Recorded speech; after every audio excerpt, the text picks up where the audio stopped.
नमस्कार दोस्तों, हमने अपने पिछले वीडियो में देखा था कि वेरिएबल क्या होता है एंड डेटा टाइप्स क्या होते हैं। साथ में हमने छोटे से एग्जांपल देखा था वेरिएबल्स का कि वेरिएबल्स कैसे डिक्लेयर करते हैं एंड उसको कैसे हमने प्रिंट कराया था। आज के इस वीडियो में मैं सारे वेरिएबल्स का एक एक एग्जाम्पल बनाऊंगा। तो चलिए मैं अपना टेक्स्ट एडिटर ओपन कर लेता हूँ। मैंने अपना टेक्स्ट एडिटर ओपन कर लिया। सबसे पहले इसे बड़ा कर लेते हैं। फिर सबसे पहले हम लोग एक क्लास बनाएंगे, क्लास, और क्लास का नाम देंगे var example।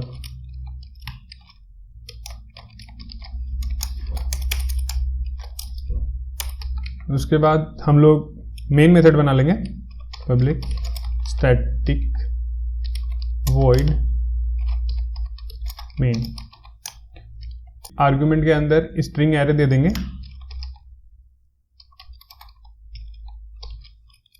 ये हमने एरे दे दिया।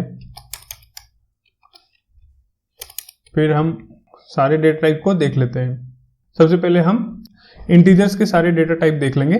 हमने प्रीवियस वीडियो में देखा था कि हमारे पास इंटीजर्स में बाइट है, शॉर्ट है, इंट है एंड लॉन्ग है। ये सारे इंटीग्रल है। तो हम एक एक करके सारा एग्जांपल बना लेते हैं। सबसे पहले मैं बाइट डिक्लेयर करता हूँ। उसके बाद मैं एक वेरिएबल नेम दे दूंगा b। उसके बाद फिर मैं इसे एक वैल्यू असाइन कर देता हूं, जैसे मैंने असाइन कर दिया 10। इसे प्रिंट करा लूंगा। प्रिंट कराने के लिए आपको पता ही है, हम लोग system dot out dot println लिखते हैं।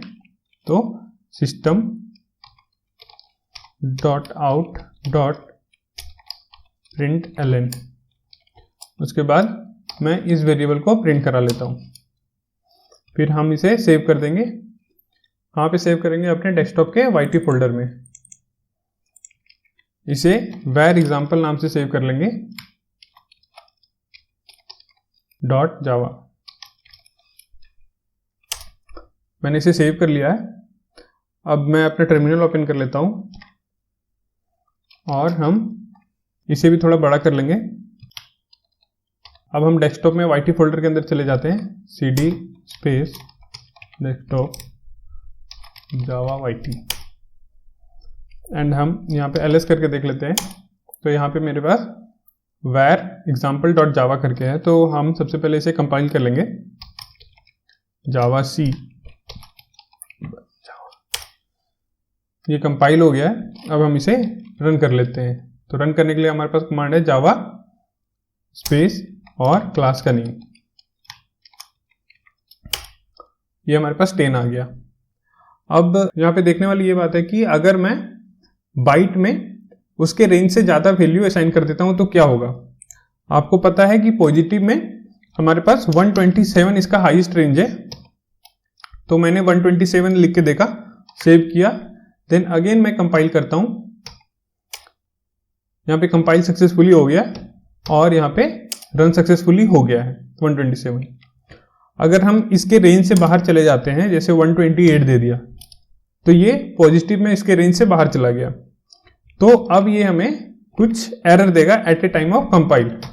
जैसे कि मैं यहाँ पे कंपाइल करते हूँ और यहाँ पे देखो आप, यहाँ पे एक एरर आया है हमारे पास, incompatible type possibly lossy conversion from int to byte. अब ये ऐसा ही क्यों आ रहा है? ये ऐसा इसलिए आ रहा है क्योंकि ये रेंज से ज्यादा हो गया है और बाइट का जो स्टोरेज कैपेसिटी है वो 127 तक का ही है और 128 हमारा इंटीजर बता रहा है। तो ये उस वैल्यू को स्टोर नहीं कर सकता है। तो अगर मुझे फिर भी इसे स्टोर कराना हो तो कैसे करेंगे? तो हम इसे कास्ट करेंगे बाइट में, क्योंकि ये डेटा टाइप हमारा बाइट है। तब हमारे पास कंपाइल टाइम एरर नहीं आएगा, लेकिन फिर भी ये स्टोर नहीं कर पाएगा, 128 को स्टोर नहीं कर पाएगा। हम कंपाइल करके देख लेते हैं। कंपाइल हमारा सक्सेसफुल हो गया। अगर हम इसे रन करते हैं तो ये हमें कुछ और ही आउटपुट देगा, 128 नहीं देगा।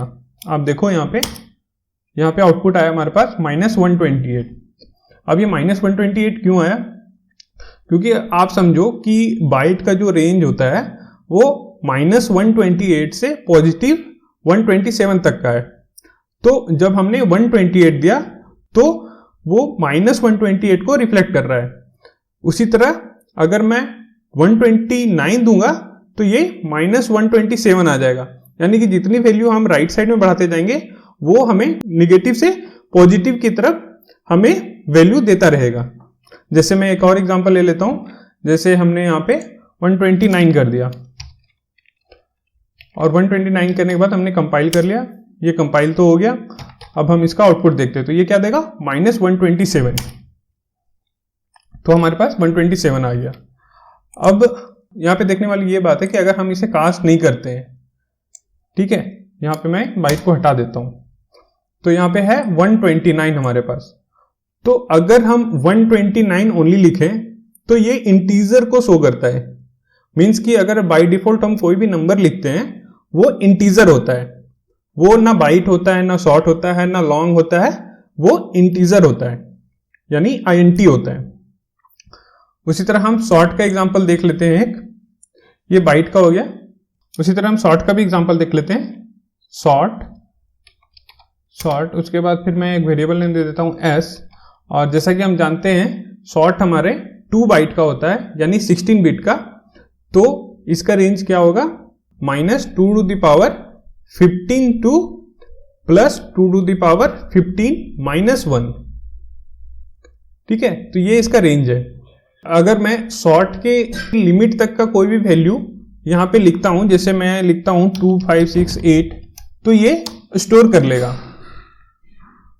यहां पे मैं प्रिंट करा देता हूं अगेन शॉर्ट को, यहां से मैंने कॉपी कर लिया एंड यहां पे मैं पेस्ट कर देता हूं और s को कर देता हूं प्रिंट। यहां पे 129 हमें पता है कि ये रेंज से बाहर है, तो हम इसे रेंज के अंदर ले आते हैं। यहां पे मैंने 12 लिख दिया। हम इस फाइल को सेव कर लेते हैं, देन इसे कंपाइल कर लेंगे। यहां पे हमने कंपाइल कर लिया और फिर इसे रन कर लेंगे। यहां पे हमारे पास आउटपुट आ रहा है 12, जो कि हमने बाइट में स्टोर किया था, और यहां पे 2568 आ रहा है जो हमने शॉर्ट पे किया था। यहां पे उसी तरह हम इंट को डिक्लेयर कर सकते हैं, INT variable name i equal to 1456 anything, जो कि इंटीजर के रेंज के अंदर आता है। हम इसे भी प्रिंट करा लेंगे। यहां से कॉपी कर लेता हूं, यहां से प्रिंट करा लेता हूं, i लिख देता हूं। अगेन हम कंपाइल कर लेंगे एंड रन कर लेंगे। यहां से मैंने कंपाइल कर लिया, देन यहां से मैं रन कर लेता हूं। यहां पे हमारे पास तीनों आउटपुट आ गए हैं, 12, 2568, 1456।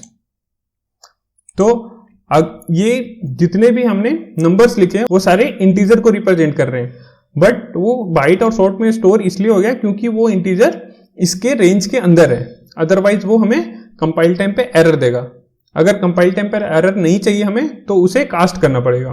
तो आपके मन में एक क्वेश्चन होगा कि लॉन्ग को कैसे रिप्रेजेंट करेंगे अगर ये सारे इंटीजर हैं तो लॉन्ग को रिप्रेजेंट करने के लिए हमें नंबर के साथ l लगाना पड़ता है। जैसे हमने लॉन्ग को डिक्लेयर किया, लॉन्ग l इक्वल टू 25698, तो ये इंटीजर है, ये तो इसके अंदर स्टोर हो ही जाएगा, बट पर्टिकुलरली मुझे लॉन्ग को ही रिप्रेजेंट करना है तो हमें l लगाना पड़ेगा। यहां पे आप स्मॉल l भी लगा सकते हो, कैपिटल L भी लगा सकते हो, तो मैं यहां पे कैपिटल L लगा देता हूं। उसके बाद फिर मैं इसे प्रिंट करा लूंगा।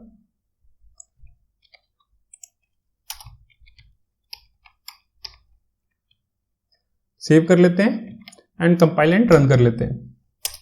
कंपाइल कर लिया, यहां से रन हो गया। अब आपके मन में क्वेश्चन होगा कि हम L क्यों लगाएं? तो हम जब इसमें इंटीजर लिख रहे हैं, जैसे कि अगर मैं L नहीं लिखता हूं तो ये इंटीजर को रिप्रेजेंट करता है, तो इंटीजर का एक रेंज होता है। अगर मुझे उस रेंज से बाहर लिखना है तो मुझे L लगाना पड़ेगा लॉन्ग के लिए। अब ये कास्टिंग कहां पे काम आता है? तो एक नया इंटीजर डिक्लेयर कर लेते हैं, INT I1 equal to, suppose मैंने 12 लिख दिया। अब मैं क्या करूंगा, इस इंटीजर को बाइट में स्टोर कराऊंगा, तो bite B1 equal to I1। अब ये देखो आप कि इंटीजर को हम बाइट में स्टोर करा रहे हैं।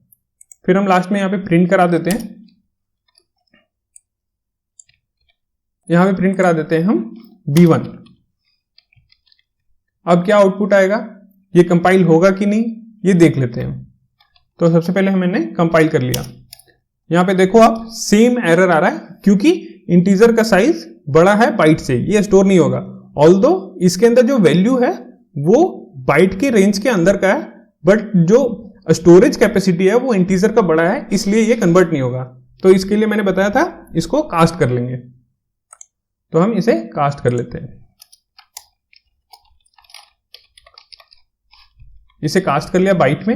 इंट के अंदर हमने 12 वैल्यू रखा था, तो बाइट B1 में भी 12 ही स्टोर करेगा। अब हम इसका आउटपुट देख लेते हैं। हमने इसे सेव कर लिया एंड देन कंपाइल कर लेते हैं और इसे रन कर लेते हैं। आप देखो यहां पे हमारे पास आउटपुट आ रहा है 12। तो इस तरह से हम कन्वर्जन करते हैं। अब हम नेक्स्ट देख लेते हैं कि फ्लोटिंग पॉइंट के साथ क्या होता है। इसे मैं यहां से हटा लेता हूं। अब हम देखते हैं फ्लोटिंग पॉइंट के साथ क्या होता है। जिस तरह हम किसी भी नंबर को लिखते हैं वो बाय डिफॉल्ट इंट होता है, उसी तरह फ्लोटिंग पॉइंट में बाय डिफॉल्ट डबल होता है। जैसे हम एक फ्लोट डिक्लेयर कर लेते हैं और f वेरिएबल नेम दे देते हैं और हम इसे असाइन करा देते हैं 12.5।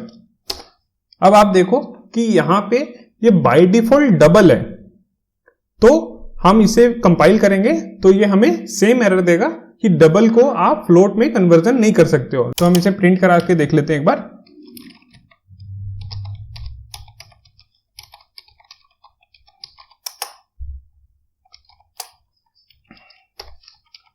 f को हमने प्रिंट करा दिया, सेव कर लेते हैं। देन हम वापस से टर्मिनल में चले जाते हैं। यहां पे मैंने अपने टर्मिनल को क्लीन कर लिया था। अब हम इसे कंपाइल करेंगे। हमने कंपाइल कर लिया। यहां पे देखो आपके पास सेम एरर आ रहा है जो कि ये बता रहा है कि इनकम्पेटेबल टाइप है। ये लॉसी कन्वर्जन है क्योंकि डबल को फ्लोट में हम इंसर्ट करने की ट्राई कर रहे हैं। तो उसके लिए क्या करेंगे, यहां पे आप फ्लोट बनाने के लिए आप f लिख सकते हो, कैपिटल F। कंट्रोल S करेंगे, सेव करेंगे। उसके बाद हम अगेन कंपाइल करने के लिए ट्राई करते हैं। आप देखो यहां पे कंपाइल हो गया। हम इसे रन कर लेंगे। यहां पे हमारे पास आउटपुट आ रहा है 12.5 जो हमने असाइन किया था। अब आप कन्वर्जन करके भी इसे डबल को फ्लोट बना सकते हो। यहां से मैं f हटा देता हूं, यहां पे मैं फ्लोट लिख देता हूं। यहां पे ये डबल को फ्लोट में कन्वर्ट कर चुका है। सेव कर चुका हूं, कंपाइल कर लेते हैं एंड देन रन कर लेते हैं। यहां पे देखो हमारे पास सेम आउटपुट आ रहा है। तो ये हो गया कन्वर्जन। डबल को हम डायरेक्टली डिक्लेयर कर सकते हैं डबल के साथ, डबल d इक्वल टू 123.5। अब ये बिकॉज कि ये बाय डिफॉल्ट डबल है तो हमें कोई भी कन्वर्जन या कोई भी पोस्ट फिक्स लगाने की जरूरत नहीं है। इसे मैं कॉपी कर लेता हूं, पेस्ट कर लेता हूं और d को प्रिंट करा देता हूं। यहां पे मैं कंपाइल कर लिया हूं, यहां पे मैं रन कर देता हूं। आप देखो हमारे पास दोनों आउटपुट आ रहा है 12.5 एंड 123.5। ये सारे एग्जांपल नंबर सिस्टम से डील करने के लिए थे। अब नेक्स्ट हमारे पास बचता है कैर और बुलियन। तो हम एक एक एग्जांपल देख लेते हैं कैर और बुलियन का। सबसे पहले हम कैर देख लेते हैं। कैर c इक्वल टू, हम कैर को सिंगल कोट में लिखते हैं। जैसे मैंने सिंगल कोट दिया और a लिख दिया, ये हमारे पास कैर हो गया। अब हम इसे प्रिंट करा लेते हैं।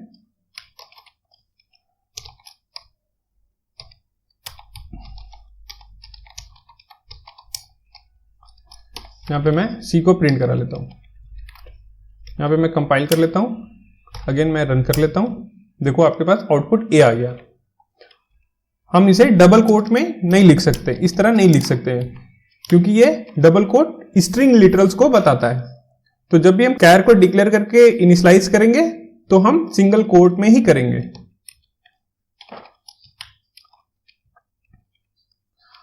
और दूसरा तरीका है कैर को इनिशियलाइज करने का, हम इंटीजर वैल्यू भी दे सकते हैं। जैसे मैं कैर लिखता हूं और ch लिखता हूं, देन मैं 64 लिखता हूं। तो 64 यूनिकोड का जो भी कैरेक्टर होगा वो ch में स्टोर हो जाएगा।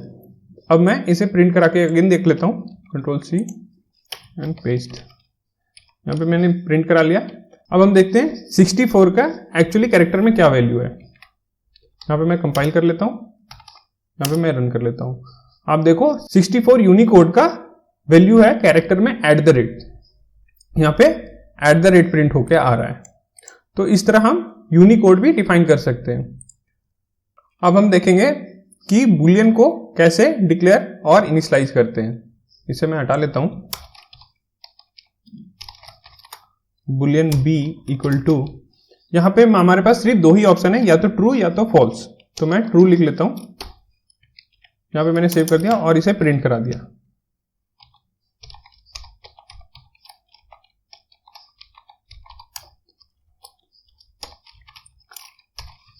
यहां पे देखो आप आउटपुट हमारे पास क्या आएगा। मैं इसे कंपाइल कर लेता हूं, देन रन कर लेता हूं। यहां पे ट्रू आ गया। यहां पे देखने वाली ये बात है कि यहां पे हम बुलियन को 1 और 0 असाइन नहीं कर सकते हैं जावा में। Boolean b1 equal to 1। अब हम इसे कंपाइल करके देखते हैं। यहां पे देखो आप, हमारे पास आउटपुट आ रहा है इनकम्पेटेबल। ये कंपाइल नहीं हुआ क्योंकि हमने इंट को बुलियन में कन्वर्ट करने का ट्राई कर रहे हैं, क्योंकि नंबर जो हमारे पास बाय डिफॉल्ट जावा में इंटीजर होता है, तो वो बुलियन में कन्वर्ट नहीं हो सकता है। तो यहां पे हमारे पास बुलियन में सिर्फ दो ही ऑप्शन है, ट्रू और फॉल्स। ये बुलियन डिक्लेयर करने का और इनिशियलाइज करने का तरीका है। हम लोग इंटीजर को या नंबर को यहां पे बुलियन में असाइन नहीं कर सकते। अब हम एक और देख लेते हैं, स्ट्रिंग, जो कि बहुत पॉपुलर है जावा में और बहुत जगह यूज भी होता है। सबसे पहले हम एक स्ट्रिंग बना लेंगे। उसके लिए कैपिटल S लिखना है, आपको ध्यान रखना है, कैपिटल S स्ट्रिंग।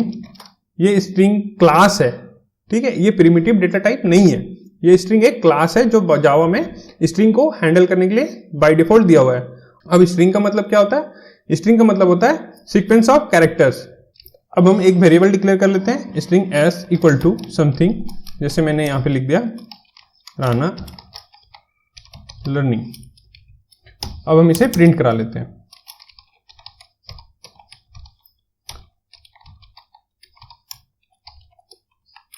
s, तो ये हमें राना लर्निंग प्रिंट करके देगा। यहां पे देखने वाली ये बात है कि यहां पे मैंने स्ट्रिंग को डबल कोट में लिखा है। ये स्ट्रिंग डिक्लेयर करने का लिटरल है। अब हम इसे कंपाइल और रन कर लेते हैं। यहां से मैंने कंपाइल कर लिया एंड देन इसे रन कर लेते हैं। अब देखो हमारे पास आ गया है राना लर्निंग एज एन आउटपुट, जो हमने स्ट्रिंग में इनिशियलाइज किया था। अगर आपको ये वीडियो अच्छा लगा और ऐसे ही वीडियो आगे देखना चाहते हैं तो प्लीज इस वीडियो को लाइक करें एंड मेरे चैनल को सब्सक्राइब करें। Thank you.